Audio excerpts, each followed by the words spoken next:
Assalomu alaykum, aziz tomoshabinlar. Bugun men sizga juda muhim masalani oddiy tilda tushuntirib beraman.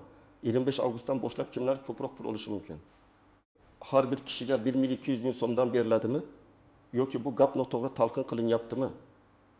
Aynan kim hujjat topshirishi kerak? Kim esa vaqtini behuda sarflamasligi kerak? Bu ma'lumot har bir oilaga tegishli bo'lishi mumkin. Chunki gap nafaqa, moddiy yordam, qo'shimcha to'lov, imtiyoz va ariza berish tartibi haqida ketmoqda. Men sizdan iltimos qilaman. Hozirning o'zida kanalga obuna bo'ling, videoga like bosing. Chunki bunday qarorlar, muddatlar va to'lovlar bo'yicha bir kun kechikish ham odamni puldan, imtiyozdan yoki navbatdan mahrum qilishi mumkin. Endi esa masalani shov-shuvsiz, lekin juda aniq qilib tushuntiraman. Avvalo eng katta savolga javob beraman. 25 avgustdan boshlab hammaga 1.200.000 so'mdan beriladimi? Men ekspert sifatida buni shunday tushuntiraman. Odatda bunday xabarlarda hammaga degan so'z eng xavfli joy bo'ladi. Chunki davlat to'lovlari, nafaqalar, kompensatsiyalar yoki moddiy yordam hech qachon barcha oilaga bir xil tartibda, hech qanday shartsiz tarqatilmaydi. Har doim toifa, daromad, oilaviy, holat, hujjat, ro'yxat, ariza va tekshiruv bo'ladi. Oldin qanday edi? Oldin ko'p hollarda odamlar mahalla orqali, ijtimoiy himoya tizimi orqali yoki tegishli idoraga borib ariza topshirardi. Keyin oilaning daromadi, tarkibi, mulki, ish joyi, pensiyasi, boshqa yordam olayotgani tekshirilardi. Masalan, oilada 5 kishi yashaydi, ota vaqtincha ishlamaydi, ona bolalar bilan uyda, 2 bola maktabda, bittasi bog'chaga bormaydi. Bunday oila yordamga muhtoj deb topilishi mumkin. Lekin shu oilada nomida 2 ta mashina bo'lsa, doimiy katta daromad ko'rinsa yoki soliq tizimida yuqori tushum qayd etilsa, ariza rad etilishi mumkin. Endi nima o'zgardi? O'zgarish shundaki, 25 avgustdan keyin ayrim toifadagi oilalar, fuqarolar yoki bolalar bo'yicha to'lov miqdori, hisoblash tartibi yoki arizalarni ko'rib chiqish mexanizmi yangilanishi mumkin. Shuning uchun 1.200.000 so'm degan raqam hamma uchun bitta kafolatlangan summa sifatida emas, balki ayrim holatlarda chiqadigan umumiy yoki qo'shimcha miqdor sifatida tushunilishi kerak. Masalan, oilada bir nechta bola bo'lsa, nogironligi bor shaxs bo'lsa, boquvchisini yo'qotgan bola bo'lsa, yolg'iz ona bo'lsa yoki kam ta'minlanganlik mezoniga tushsa, yakuniy summa 22.000 so'mga yaqinlashishi yoki undan oshishi mumkin. Ammo bitta odam men ham boraman, menga ham shuncha berishadi deb o'ylasa, bu noto'g'ri bo'lishi mumkin. Men endi sizga kimlar e'tibor berish kerakligini aniq tushuntiraman. Birinchi navbatda kam daromadli oilalar e'tibor berish kerak. Kam daromadli deganda faqat ishsiz degan emas. Ba'zan odam ishlaydi. Lekin oilada boqmandalar ko'p bo'ladi. Masalan, ota 2.500.000 so'm maosh oladi. Ona ishlamaydi. Oilada 3 ta farzand bor, uy ijarada. Tashqaridan qaraganda ota ishlayapti. Demak, yordam kerak emasdek ko'rinadi. Lekin real hisobda 2.500.000 so'm 5 kishiga yetmaydi. Ijara 1.200.000 so'm bo'lsa, kommunal to'lovlar, oziq-ovqat, maktab xarajatlari, dori-darmon, yo'l haqi qo'shilsa, oila daromadi minimal ehtiyojini qoplamaydi. Mana shunday holatda ariza berishga asos bo'lishi mumkin. Ikkinchi toifa, bolali oilalar. Ayniqsa 2 yoki undan ortiq farzandi bor oilalar albatta tekshirish kerak. Chunki ko'p to'lovlar aynan bolalar soniga qarab hisoblanadi. Masalan, bir oilada 2 bola bo'lsa, bittasi 4 yoshda, ikkinchisi 9 yoshda. Agar oila mezonga tushsa, har bir bola bo'yicha alohida yordam hisoblanishi mumkin. Ba'zida birinchi bola uchun boshqa summa, keyingi bola uchun boshqa summa belgilanadi. Shu sababli har biriga 1.200.000 so'mdanmi degan savolga javob oilaning tarkibiga bog'liq. Har bir oila a'zosigami? Har bir bolagami? Har bir arizagami yoki har bir toifa vakiligami? Buni ajratib olish juda muhim. Uchinchi toifa nogironligi bor shaxslar va ularni parvarish qilayotgan oilalar. Men amaliyotda ko'p ko'raman. Nogironligi bor farzandning ota-onasi ayrim huquqlarini bilmaydi. Masalan, bola doimiy davolanishga muhtoj, reabilitatsiya kerak, dori xarajat katta, lekin oila faqat bitta nafaqa bilan cheklanib yuradi. Aslida ba'zi hollarda nogironlik pensiyasi yoki nafaqasidan tashqari parvarish bilan bog'liq to'lov, mahalliy yordam, davolanish uchun yo'llanma, bepul dori yoki boshqa kompensatsiya ham bo'lishi mumkin. 25 avgustdan keyingi tartibda agar qo'shimcha to'lov yoki qayta hisoblash mexanizmi ishga tushsa, eng birinchi navbatda shunday oilalar hujjatlarini tekshirtirish kerak. 4-chi toifa boquvchisini yo'qotgan oilalar. Masalan, ota vafot etgan, ona 2 farzandini boqmoqda. Bunday holatda bolalar boquvchisini yo'qotganlik pensiyasi yoki nafaqasiga haqli bo'lishi mumkin. Agar hujjatlar vaqtida rasmiylashtirilmagan bo'lsa, oila yillar davomida olishi mumkin bo'lgan to'lovni olmay yurishi mumkin. Bu yerda men bilmaganman degan gap afsuski pulni avtomatik qaytarib bermaydi. Shuning uchun har bir ota-ona vasiy yoki yaqin qarindosh hujjatlarini tekshirishi shart. 5-toifa yolg'iz onalar yoki yolg'iz ota sifatida farzand tarbiyalayotganlar. Bu yerda bitta nozik nuqta bor. Xalq orasida yolg'iz ona deganda erdan ajrashgan ayol ham, nikohsiz farzand ko'rgan ayol ham, eri vafot etgan ayol ham bir xil tushuniladi. Lekin huquqiy tartibda bular turli holatlar bo'lishi mumkin. Ajrashgan ayol aliment olishi kerak bo'lishi mumkin. Eri vafot etgan ayol boquvchisini yo'qotganlik bo'yicha hujjat topshirishi mumkin. Farzand tug'ilganlik guvohnomasida ota haqidagi yozuv qanday kiritilgani ham ahamiyatga ega bo'lishi mumkin. Shuning uchun o'zingizni to'g'ri toifaga kiritish juda muhim. Endi aniq misollar keltiraman. Birinchi misol. Oilada ona, ota va 3 farzand bor. Ota rasmiy 30 ming so'm oladi, ona ishlamaydi. Katta bola 17 yoshda, ikkinchisi 7 yoshda, uchinchisi 2 yoshda. Oilaning ijara shartnomasi bor, kommunal xarajatlari yuqori. Boshqa daromad yo'q. Bunday oilada umumiy yordam miqdori bolalar soni va mezonlarga qarab sezilarli bo'lishi mumkin. Agar har bir bola bo'yicha alohida hisoblash bo'lsa, yakuniy pul 200 ming so'm atrofida chiqishi ehtimoli bor. Lekin bu avtomatik emas. Tizim daromadni va oilaning holatini tekshiradi. Ikkinchi misol, pensioner ona yolg'iz yashaydi. Pensiyasi 100 ming so'm. Dori xarajati oyiga 400 ming so'm. Uyida nogironlik belgisi yo'q. Farzandlari boshqa viloyatda. U menga ham 1200 ming so'm beriladimi deb so'raydi.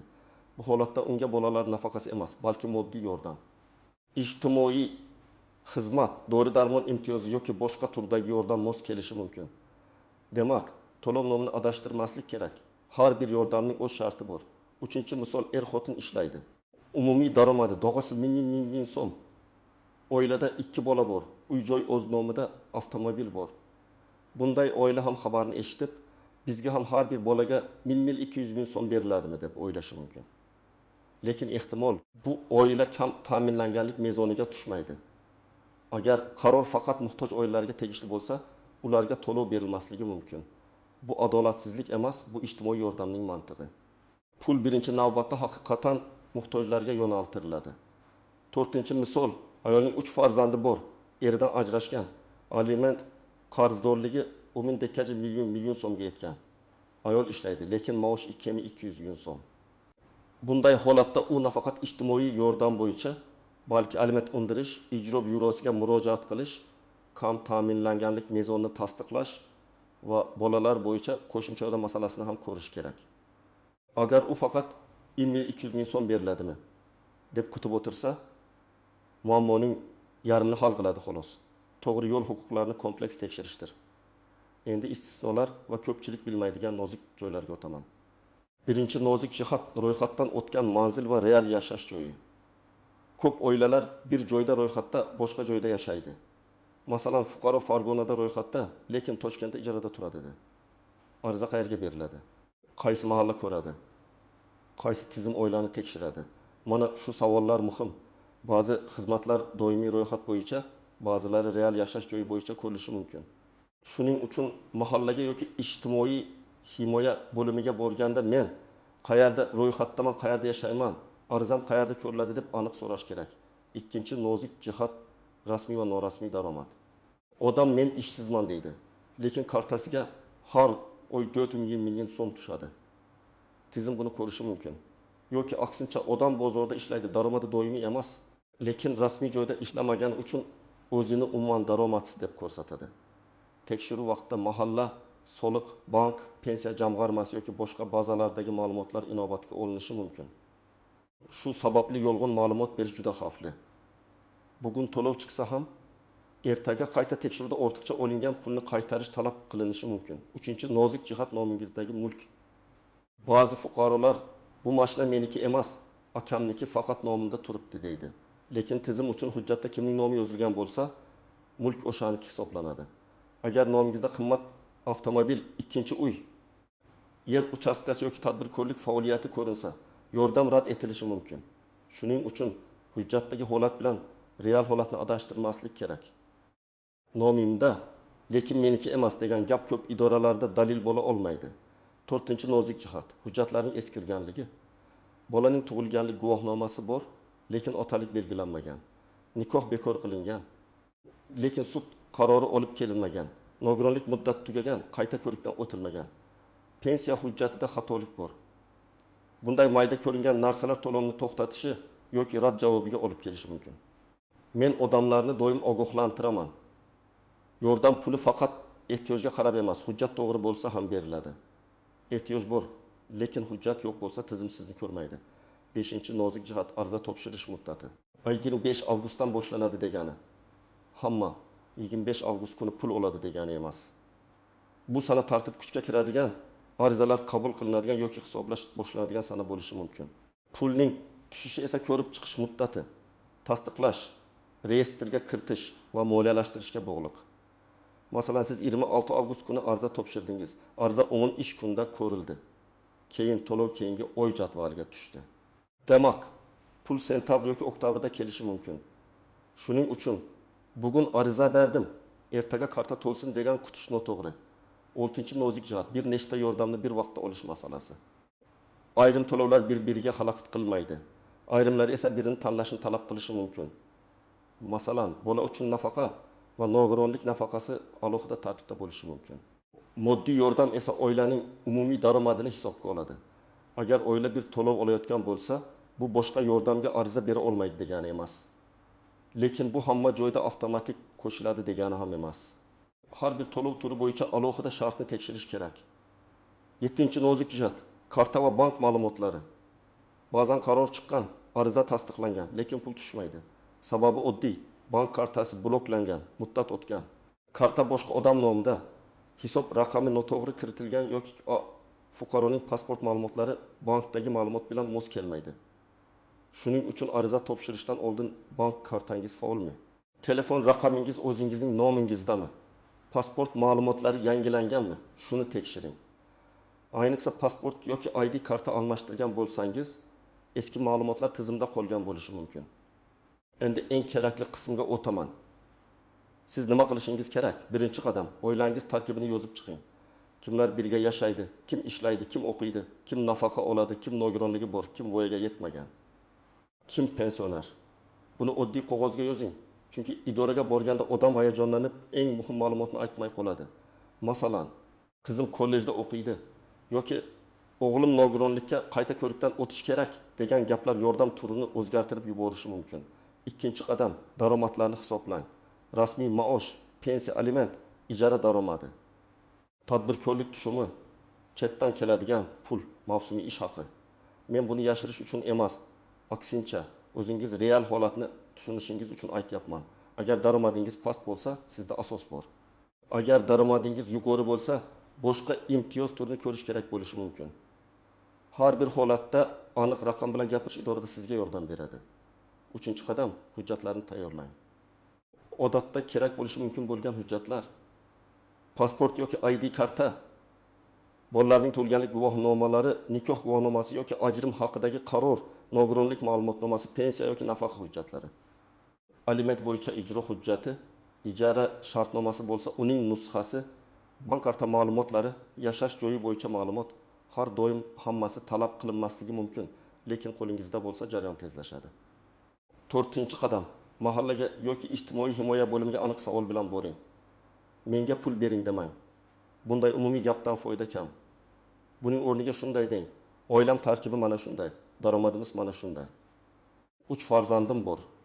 Bittasi maktabgacha yoshda, ijara uyda yashaymiz. 25 avgustdan keyingi yangi tartib bo'yicha qaysi yordamga ariza topshirsam bo'ladi? Mana shunday savol mutaxassisni ham aniq javob berishga majbur qiladi. 5-qadam, arizangiz ro'yxatga olinganini tekshiring. Og'zaki gapga ishonib ketmang. Ariza raqami bormi? Qachon topshirildi? Kim qabul qildi? Qancha muddatda javob bo'ladi? Javob qayerga keladi? SMS keladimi yoki shaxsan borish kerakmi? Shuni so'rang. Agar ariza elektron tarzda topshirilsa, Screenshot yoki ariza raqamini saqlab qo'ying. Keyin arizam yo'qolib qolibdi degan holat bo'lmasligi kerak. 6-qadam.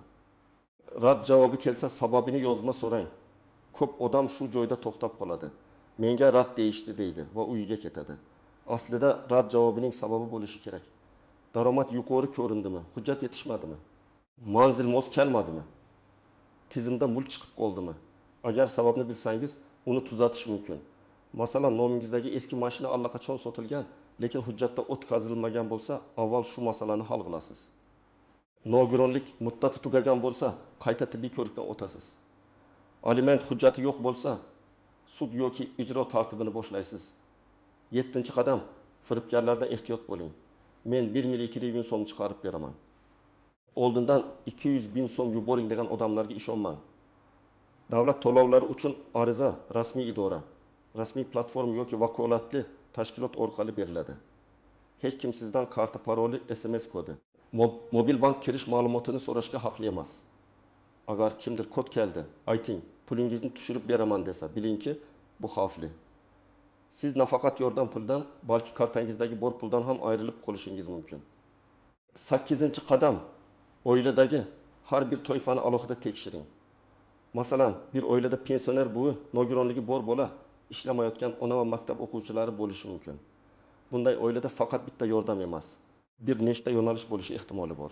Lekin buning uchun hujjatlar to'g'ri, arizalar o'z vaqtida, ma'lumotlar aniq bo'lishi kerak. Men doim aytaman, yordamni bilgan odam oladi. Hujjatini to'g'ri qilgan odam oladi. Muddatni o'tkazmagan odam oladi. Yana bir muhim maslahat, qo'shnining holati bilan o'zingizni solishtirmang. Qo'shnim oldi, men nega olmadim degan savol ko'p uchraydi. Lekin qo'shnining oilaviy tarkibi boshqa, daromadi boshqa. Hujjati boshqa, bolalar soni boshqa, mulki boshqa bo'lishi mumkin. Tashqaridan bir xil ko'ringan ikki oila huquqiy jihatdan butunlay boshqa toifaga tushadi. Shuning uchun asosiy mezon mish-mish emas, rasmiy javob va hujjatdir. Men yana bir narsani alohida aytaman. Agar siz haqiqatan muhtoj bo'lsangiz, uyalib o'tirmang. Ijtimoiy yordam bu sadaqa emas, bu qonuniy huquq. Davlat tizimlari aynan qiyin vaziyatdagi oilani qo'llab-quvvatlash uchun ishlaydi. Lekin huquqdan foydalanish uchun harakat qilish kerak. Hech kim sizning uyga kelib, barcha hujjatlaringizni yig'ib, arizangizni o'zi yozib bermaydi.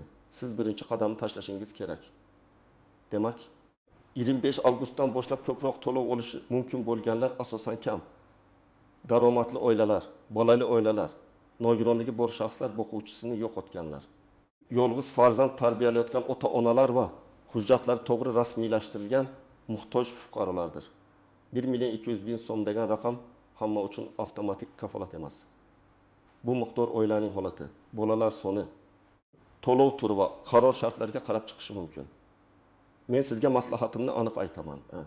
Bugunoq hujjatlaringizni tekshiring. Oilaviy daromadingizni hisoblang, mahalla yoki ijtimoiy himoya bo'limiga murojaat qiling. Arizangizni ro'yxatdan o'tkazing va javobni yozma shaklida oling. Mish-mish bilan emas, hujjat bilan harakat qiling. Shunda imkoniyatingiz bo'lsa, undan foydalana olasiz. Sizning fikringiz men uchun muhim. Sizning oilangizda shunday to'lov, nafaqa yoki moddiy yordam bo'yicha savol bormi? Izohlarda yozib qoldiring. Men keyingi videolarda eng ko'p berilgan savollarga alohida javob beraman. Videoga like bosing, kanalga obuna bo'ling va yaqinlaringizga ham yuboring. Chunki bu ma'lumot kimningdir vaqtida ariza topshirib, haqqini olishiga sabab bo'lishi mumkin.